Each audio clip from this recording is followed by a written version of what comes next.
Bem-vindos ao Field Project sobre a advocacia empresarial carioca conduzido pelos alunos da FGV Direito Rio. Uma jornada única em que temos o privilégio de conhecer e registrar a história dos grandes escritórios de advocacia brasileiro. Nosso objetivo é mergulhar na trajetória desses escritórios que moldaram o cenário jurídico e empresarial do país, preservando seus legados e ensinamentos para as futuras gerações. Hoje estaremos entrevistando dois renomados advogados, Kevin Alto e Pablo Sorge. Muito obrigada por nos receberem e se interessarem pelo nosso projeto. Prazer. Prazer é nosso. Bom, a primeira pergunta que a gente queria fazer era sobre a origem do Matos Filho. A gente sabe que ele se iniciou em 1992. Vocês poderiam comentar um pouco sobre? Claro. O escritório começou em 92 com a união de 4 advogados que já tinham carreira numa outra banca e se juntaram para montar um escritório que tinha como foco de atividade o direito societário e o direito tributário. Eram e são grandes profissionais dessa área e tinha também uma frente de direito contencioso, direito de família, direito imobiliário, que era liderada por um dos sócios fundadores. Na época em que o escritório se formou, o Brasil começava a se abrir para o mercado internacional e começou o movimento de grandes captações e grandes investimentos estrangeiros no Brasil, com a melhoria da legislação, a sofisticação da legislação que permitia a entrada desses investidores, inclusive com privatizações e coisas dessa natureza. Com isso, o escritório começou a entrar na área empresarial de uma forma mais contundente, começando a fazer M&A, participar de grandes projetos de privatização, e com isso o crescimento veio de forma natural. De forma natural, eu digo porque os fundadores, desde o começo, tinham absoluta consciência de que a sobrevivência do escritório dependia de um processo de sucessão. Desde lá, desde muito cedo, o escritório, os sócios fundadores tinham consciência de que a perpetuidade do escritório dependia de um processo maduro e sereno de sucessão. Com isso, o crescimento foi automático. Por volta de... eu entrei no escritório em 2001 ou 2002, e já naquela época, eu não entrei como sócio do escritório, naquela época eu não fazia sócio lateral, já naquela época o escritório tinha uma sanha por profissionalização muito grande.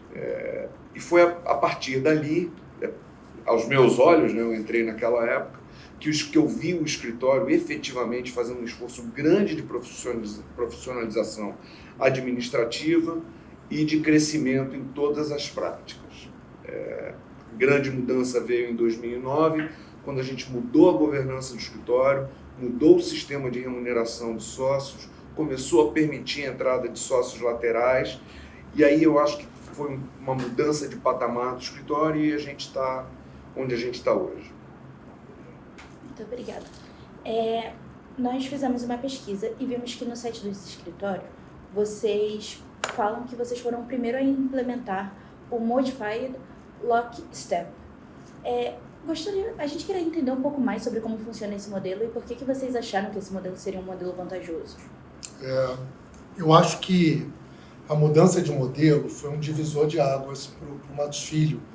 Eu vou tentar explicar de forma relativamente rápida a diferença de modelos de remuneração que acabam afetando muito a cultura do escritório, né? E não existe modelo certo ou modelo errado. Existe o modelo certo para você naquele momento, como escritório que você está passando, né? Então, qual que era o modelo do Matos Filho nas origens, que até hoje, talvez a maioria dos escritórios adotam esse modelo? Era um modelo no qual a remuneração dos sócios era muito atrelada à originação, aquele cliente que você efetivamente traz, e as horas que você trabalha naquele caso. Então, o sócio ganha X% das horas trabalhadas naquele caso. Pode ser diretamente, pode ser via uma fórmula que faz com que você, no final do ano, se você trabalhou em alguns casos que você originou e você conduziu, você vai ganhar X. o outro sócio, que eventualmente não trabalhou, nesse caso, aquelas horas, ganha um Y calculado em cima dessa mesma métrica, né? Esse modelo, que a gente chama Eat What You Kill, né? Que é você come aquilo que você caça, né? Em português, faz com que realmente os sócios corram muito atrás, mas você acaba tendo alguns incentivos para atuar de forma um pouco mais solitária, porque você quer ganhar aquelas horas que você está trabalhando ou aquele cliente que você trouxe, de certa forma, sozinho, você ganha até mais, né? O escritório funcionava assim, o escritório foi crescendo e chegou a um determinado tamanho que a gente começou a olhar no mercado brasileiro que outros escritórios do mesmo tamanho estavam enfrentando uma série de dificuldades de continuar crescendo, porque tinha muitas discussões entre os sócios, muitas brigas relacionadas a esse modelo de remuneração. E o nosso escritório também não era diferente, né? Esse modelo de remuneração acabava gerando algumas discussões entre os sócios. A gente, então, em especial os sócios fundadores, e alguns desses sócios fundadores, resolvem estudar o que tem fora do Brasil. Qual o segredo dos escritórios que têm 1.000 advogados e que estão aí no mercado há 100, 150 anos? E indo para os Estados Unidos e para a Europa, em especial para Londres, viram que existia esse modelo Modify Lockstep. Bom, o que é esse modelo Modify Lockstep? É um modelo no qual os sócios têm uma participação dos lucros da sociedade. Essa participação dos lucros é dada por um comitê de avaliação que avalia os sócios. Esse comitê ele é eleito pelos sócios, né, de uma forma bem democrática. E no final do ano a gente distribui o lucro conforme a participação de cada sócio na sociedade. Então ninguém está recebendo uma participação da hora ou daquele cliente. No final do ano a gente apura o lucro, quanto cada um tem de participação a gente recebe. Ou seja, quanto maior o bolo, mais todo mundo ganha, né? E a gente para então de ter uma conexão direta entre a minha hora e a minha remuneração. Muito pelo contrário, eu hoje, como sócio do escritório, eu ganho mais trazendo uma grande causa de contencioso, que o outro sócio vai tocar, mas no final do dia vai trazer lucro, do que necessariamente eu estar trabalhando 2, 3, 4 horas em um determinado caso. Você falou sobre esse modelo inovador e nós gostaríamos de saber por que o Matos Filho seria o escritório que nós, como estudantes de Direito, gostaríamos de estagiar ou trabalhar. Bianca, esse modelo que o Pablo acabou de descrever é um modelo que tem por objetivo principal a perpetuidade do escritório, né? A gente realmente quer que o escritório dure 300 anos, 500 anos. E para isso acontecer, a gente precisa trazer gente jovem. Então, o escritório é todo montado para atração, desenvolvimento, crescimento dos jovens no escritório.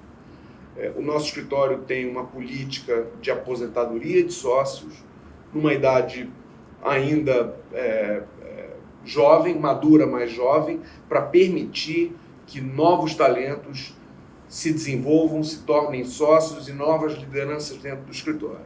Então,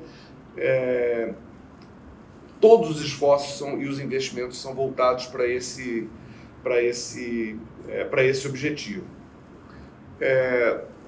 Eu posso citar alguns programas, o Pablo pode me ajudar, mas a gente é um escritório que tem políticas de inclusão que são extremamente sérias, extremamente eficazes. O nosso escritório hoje é um escritório que tem, na maioria de seus membros, mulheres, e a gente tem um orgulho muito grande disso.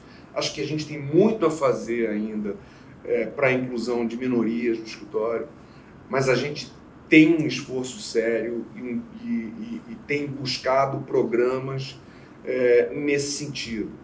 A gente tem programas, a gente tem uma faculdade dentro do escritório para treinamento dos nossos jovens e dos nossos velhos também. Eu, como um sócio mais velho do escritório do Rio de Janeiro, tenho a obrigação de cumprir determinadas trilhas de treinamento no escritório. Nós temos programas de qualidade de vida, de preservação de saúde mental dentro do escritório. O nosso escritório tem portabilidade de práticas, então você pode entrar jovem como um advogado de societário e tem programas para fazer você se desenvolver, se você tiver interesse, dentro da área de infraestrutura, ou dentro da área de societário, ou da área de compliance, ou de tributário, o que quer que seja.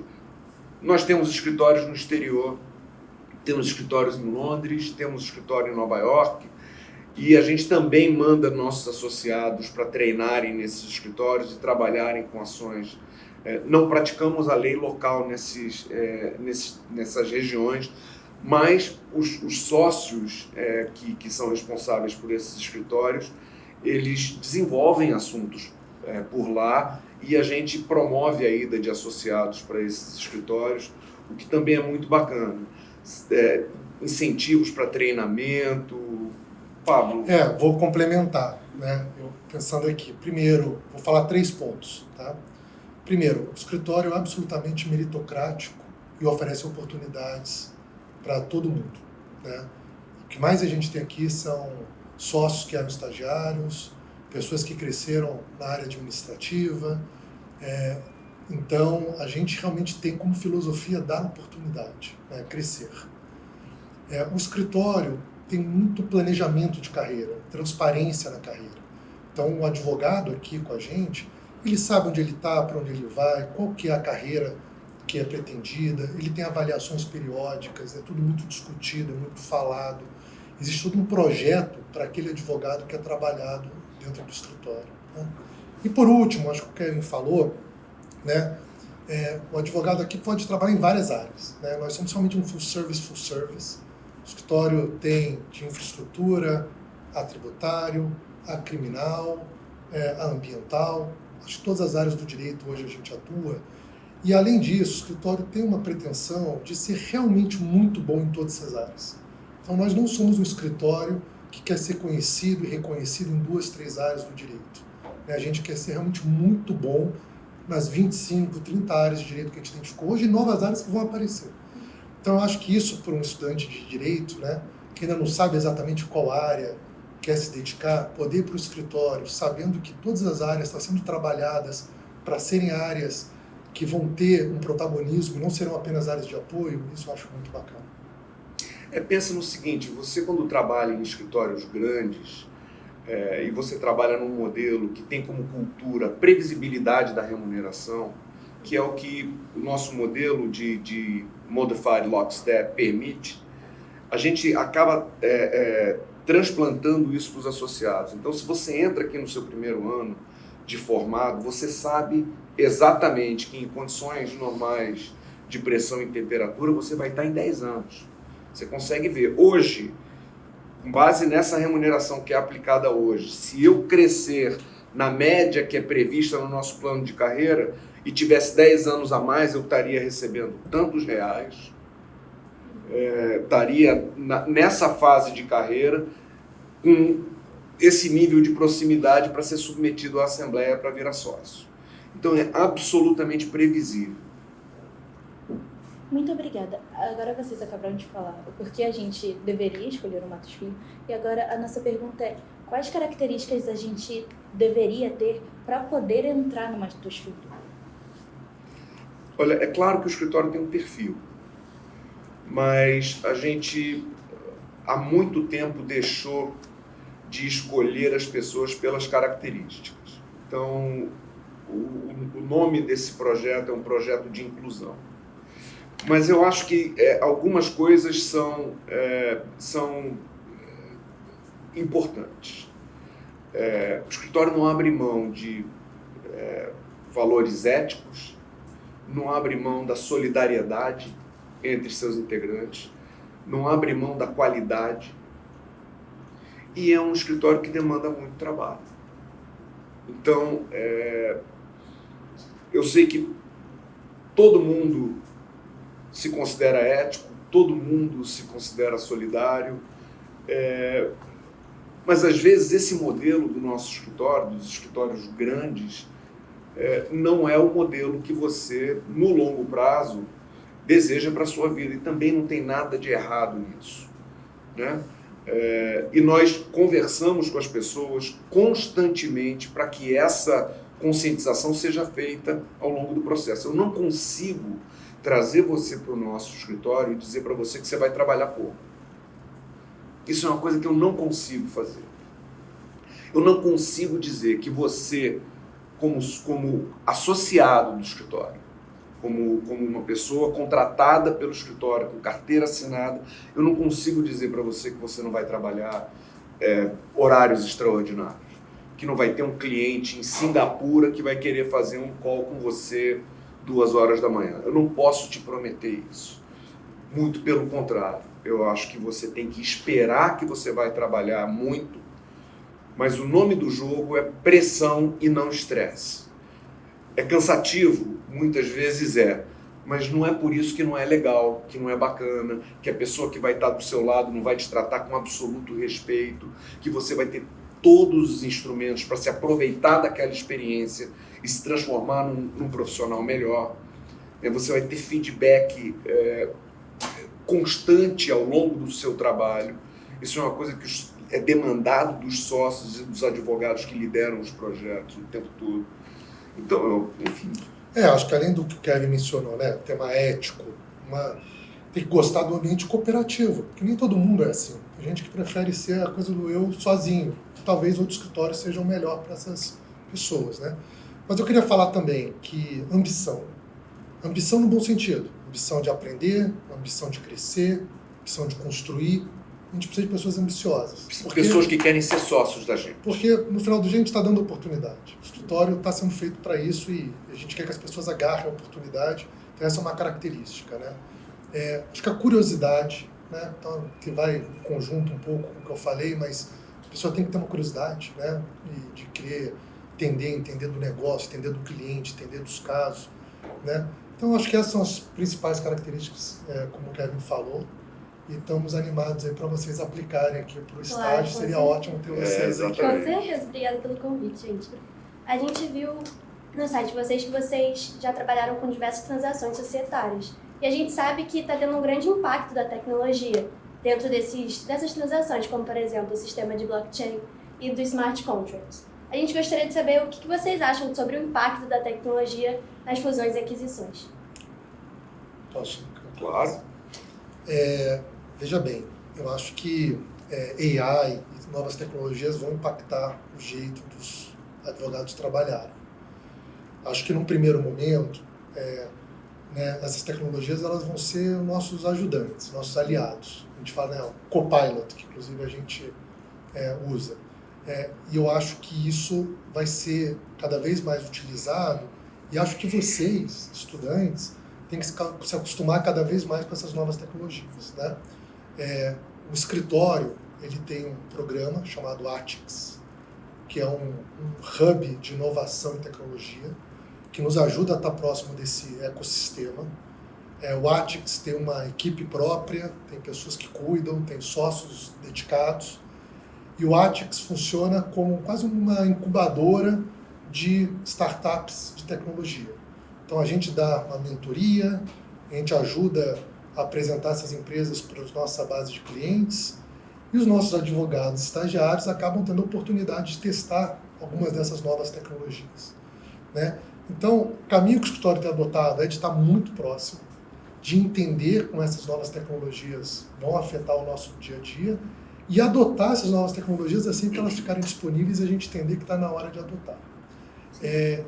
Eu diria para você, e vou deixar o Kevin falar, porque ele que é o advogado de M&A aqui da conversa, que hoje, né, eu diria nos próximos 12 meses, a gente tem visto algumas padronizações que vêm de sistemas, mas o dia a dia ainda continua muito na mão do sócio.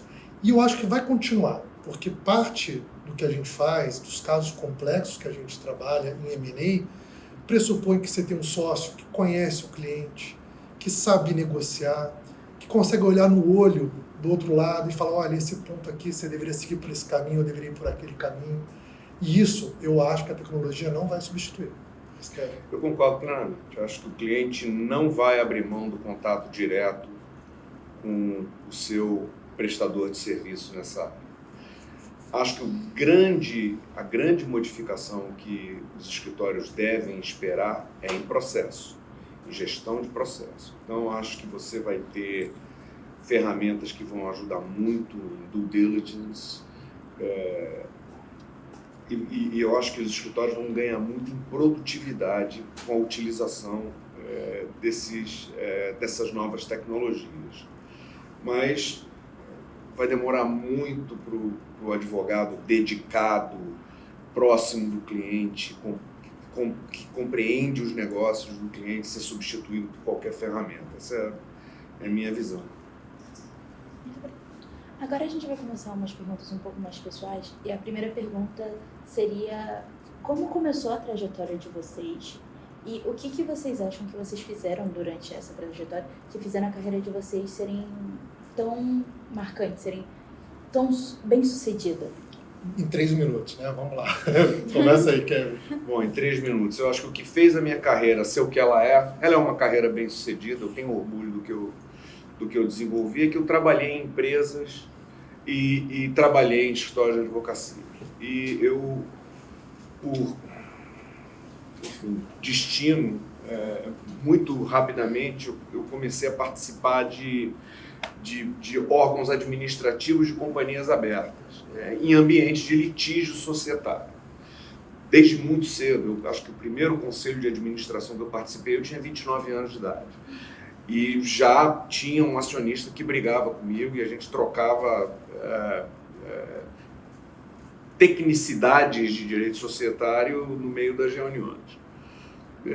Isso me perseguiu durante muitos anos ao longo da minha carreira, esse tipo de atividade. Eu estudei no exterior, tive exposição, trabalhei no exterior, tive essa oportunidade também. E fui aceito para trabalhar, eu pedi para vir para o Matos Filho. Quando eu saí do meu último projeto, que era um projeto empresarial, o escritório que eu usava nessa empresa era o Matos Filho. E eu tinha contato com sócios à época, com o Roberto Quiroga e outros sócios à época, e eu bati na porta e falei: tem lugar para mim? E eu cavei essa oportunidade, e quando eu entrei no escritório, eu continuei a trabalhar em grandes projetos de consultoria de direito societário e também em M&A. E a minha carreira acabou se desenvolvendo para essa área, que é uma área de consultoria para órgãos superiores de administração de companhias abertas e fechadas, uma exposição internacional, e nos últimos, acho que 10 anos, até por conta do envolvimento de alguns clientes do escritório que eu atendia, eu acabei se envolvendo em problemas aí que marcaram o nosso país na última década. Eu acabei indo para a prática de compliance para fazer o que eu faço, que é cuidar de governança dentro da prática de compliance. Aí comecei a me envolver com questões de direito sancionador com mais intensidade, direito penal e tal, e acho que esse mix, esse caldo todo é que me permitiu chegar onde eu estou hoje. Eu acredito muito em planejamento de carreira, e eu sempre planejei muito a minha carreira. Eu estou no Matos Filho há 25 anos, e mesmo antes de estar no Matos Filho, quando eu fui estagiar, eu falei: eu quero estagiar nesse lugar.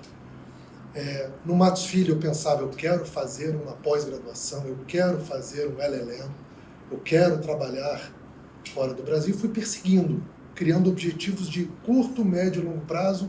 Eu sempre fui indo dessa forma. Adoraria poder te falar que é só planejar que as coisas vão acontecer, porque não é assim. Na vida, e eu acho que qualquer carreira, quando você olha e fala: poxa, cheguei onde eu queria chegar, quando você olha para trás, você vai ver que tem um elemento de sorte, né?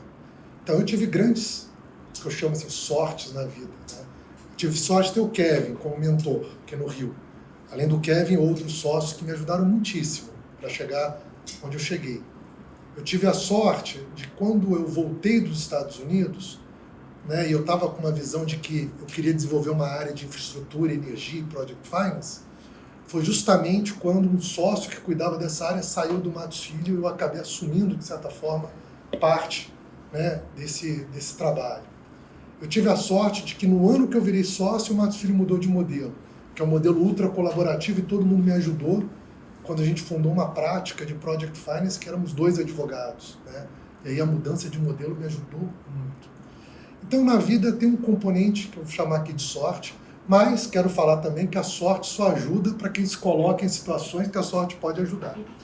Então, eu acho que, assim, se eu puder falar e dar uma sugestão, é isso, né? Planeje, crie metas de curto, médio e longo prazo e faça com que a sorte te ajude, estando no lugar certo, procurando apoio das pessoas certas, né? Eu acho que esse é o melhor conselho que eu posso te dar. Sim. Bom, vocês falaram um pouco da trajetória de vocês em escritórios americanos e eu queria saber o que vocês mais absorveram de aprendizado lá e qual a maior diferença de um escritório brasileiro para um escritório americano. O que eu mais aprendi foi em decorrência da experiência pessoal.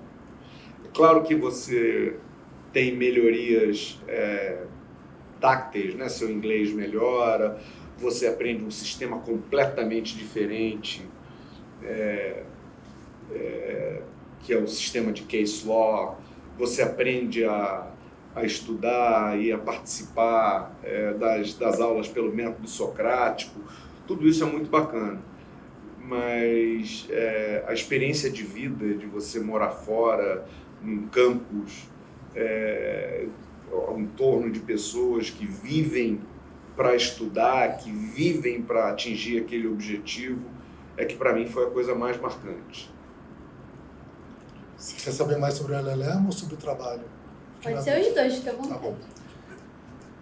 Com relação ao LLM, eu concordo 100% com o Kevin, é uma experiência de vida, é bacana, você, enfim, passa a conviver com estudantes, com professores, e é um momento que você também para de trabalhar um pouco, você está lá 3, 4, 5 anos trabalhando, e você pode se dedicar 1 ano exclusivamente a estudar. Isso eu acho muito legal, né?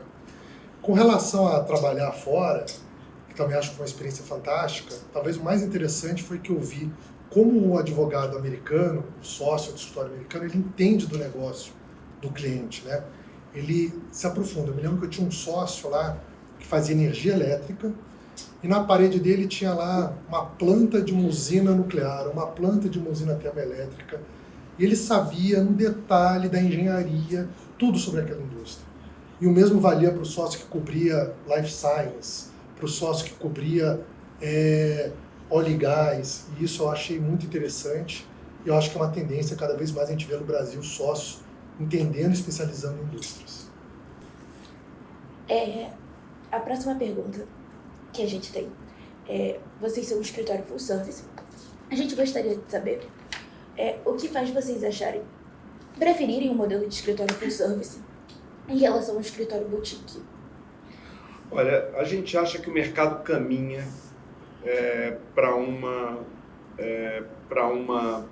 preferência por um sistema de full service. A gente entende que a complexidade da economia do Brasil facilita a comunicação e a interação dos clientes com um escritório que é excelente em grande parte das áreas. Então, você vê hoje em dia os grandes projetos de energia que você implementa no Brasil.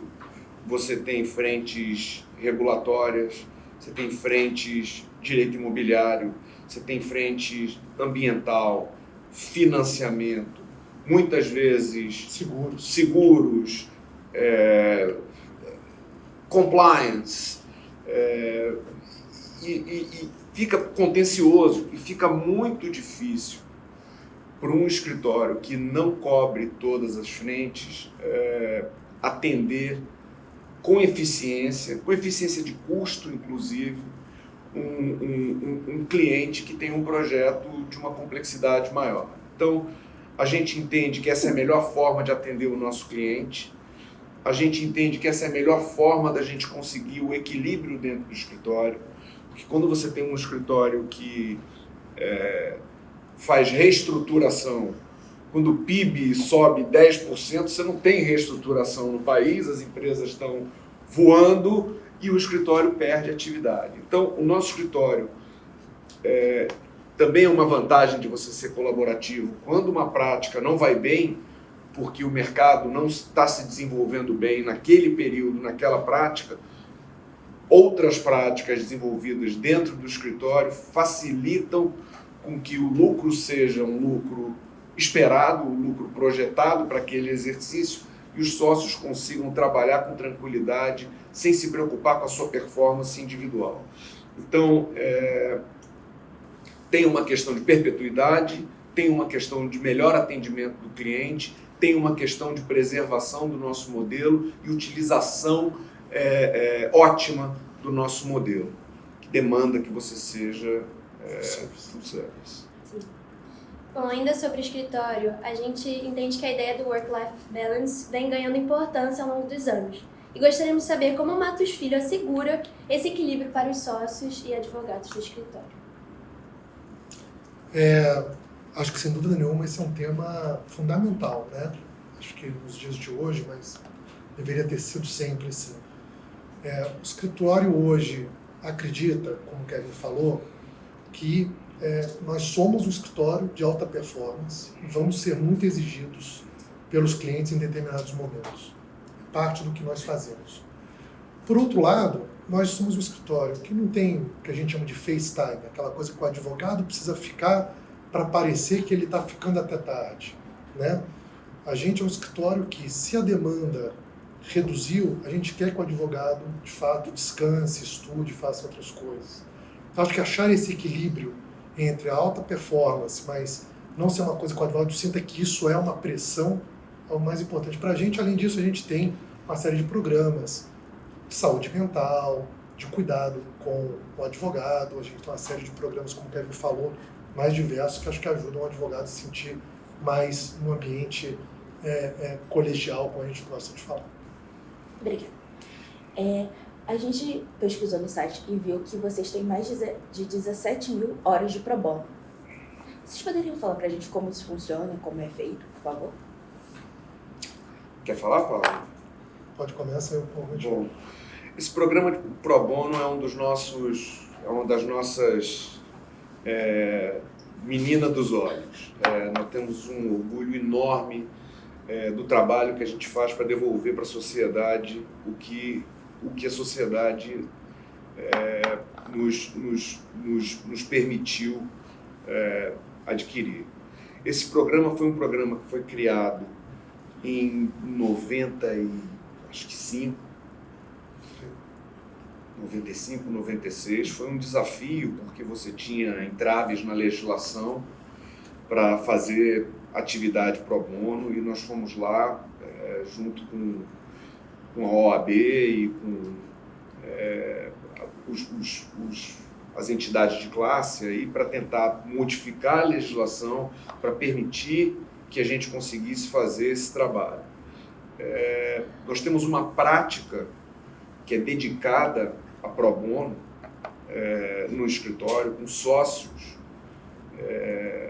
que são especialistas em entidades do terceiro setor, em atividade pro bono, e todos os sócios do escritório, todos os associados do escritório recebem treinamento e incentivo para dedicar uma parte de seu tempo em atividades pro bono, para instituições que são instituições que a gente entende sérias e que são comprometidas com o desenvolvimento da nossa sociedade. Primeiro, né, as horas pro bono contam como horas de cliente para os advogados. Para fingir remuneração, de bonificação, de metas, etc. Performance. Isso que o Kevin falou, né, da gente ter uma prática que a gente chama de 100% pro bono, ou seja, advogados que só fazem pro bono, eles não fazem mais nada que não seja pro bono. Qual que é a ideia por trás disso? A gente percebeu que tinham pessoas com muito talento, que eram brilhantes, que queriam fazer advocacia pro bono, ou ir para o setor público.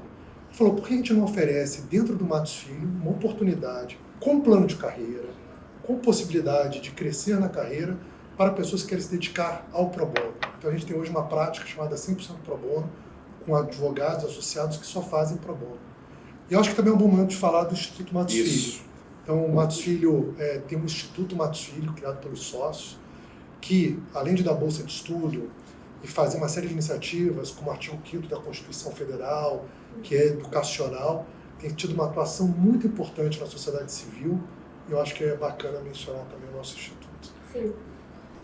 Bianca, se eu puder fazer só mais um comentário aqui, o pro bono, nossas atividades de pro bono, elas se estendem para todas as demandas da sociedade, inclusive exilados, crianças, filhos de vulneráveis, filhos de pais violentos, mulheres que sofrem todo tipo de violência em casa e fora de casa. Então, é um sistema muito complexo. E o nosso instituto ajuda a formar pessoas que vivem no espectro mais fragilizado da sociedade. Pessoas que não têm oportunidade. E o Instituto trabalha de forma muito associada ao escritório.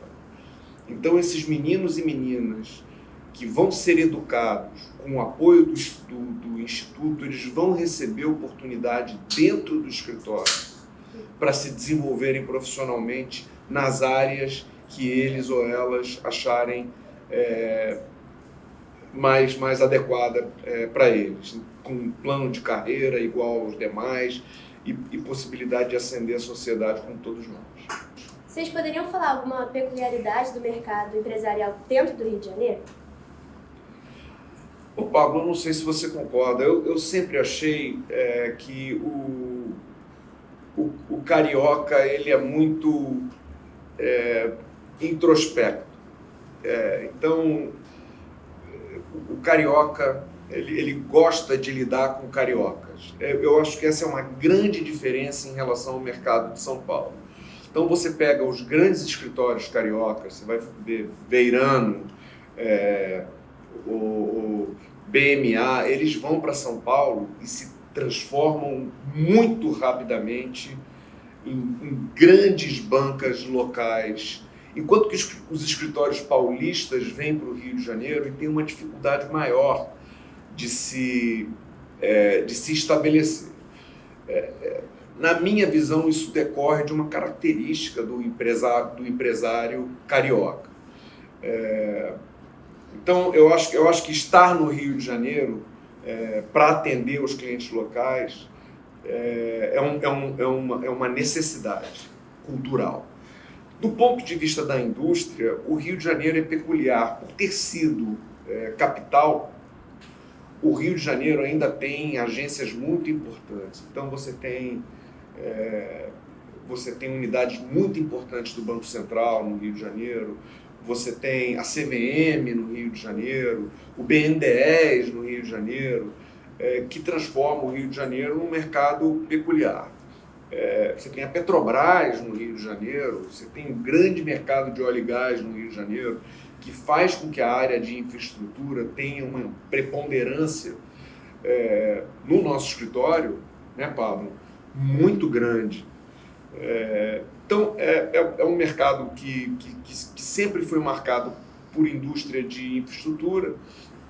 Você vê que iniciativas da Marinha, da indústria naval, partiram em grande parte do Rio de Janeiro. Eu acho que... Eu concordo 100% com o que o Kevin disse, e acho que, talvez, assim, qual é o segredo do Matos Filho ter sido esse escritório que nasceu em São Paulo. Hoje a gente se considera um escritório carioca, né, porque estamos aqui há muito tempo, mas o escritório com 170 advogados no Rio de Janeiro. Né? Somos realmente um dos maiores escritórios do Rio de Janeiro, independente se é do Rio, se é de São Paulo, a gente chegou nesse número de advogados. E eu acho que o segredo foi que, em algum momento, a gente chegou a uma conclusão que, estrategicamente, a gente só ia conseguir crescer no Rio se a gente fosse full service no Rio. O que isso quer dizer? A gente precisava ter todas as práticas, ou quase todas as práticas, presentes no Rio de Janeiro. Não bastava ter 3, 4 práticas e o resto ser atendido por São Paulo. E essa mudança, acho que de paradigma, de não, vamos crescer no Rio, vamos construir uma plataforma grande no Rio, que o cliente no Rio se sinta atendido por todas as práticas, obviamente aliado ao nosso modelo, como a gente falou, a gente acha que isso traz muito valor ao cliente, acho que fez com que a gente saísse de 20 advogados, 30 advogados no Rio, para 170 advogados no Rio, né? E aí um pouco o que o Kevin falou na linha das indústrias, é isso, acho que o escritório hoje no Rio atende muito bem várias indústrias, né? A gente não tem hoje uma concentração em óleo e gás ou energia elétrica, a gente atende os setores mais variados aqui no Matos Filho do Rio, mas sem dúvida nenhuma o Rio de Janeiro é, né, um polo de infraestrutura e energia, e não é à toa que a gente tem um grande grupo de infraestrutura e energia no nosso escritório do Rio de Janeiro. Bom, esse foi o nosso Field Podcast. A gente ficou muito feliz em receber vocês, em poder entrevistar, poder guardar essa memória para o futuro sobre o que foi o Matos Filhos e até sobre a carreira de vocês, que foi muito interessante. Então a gente agradece a vocês por terem dado essa oportunidade para a gente. Muito obrigada. A gente que agradece. Muito obrigado. Foi um prazer estar com vocês.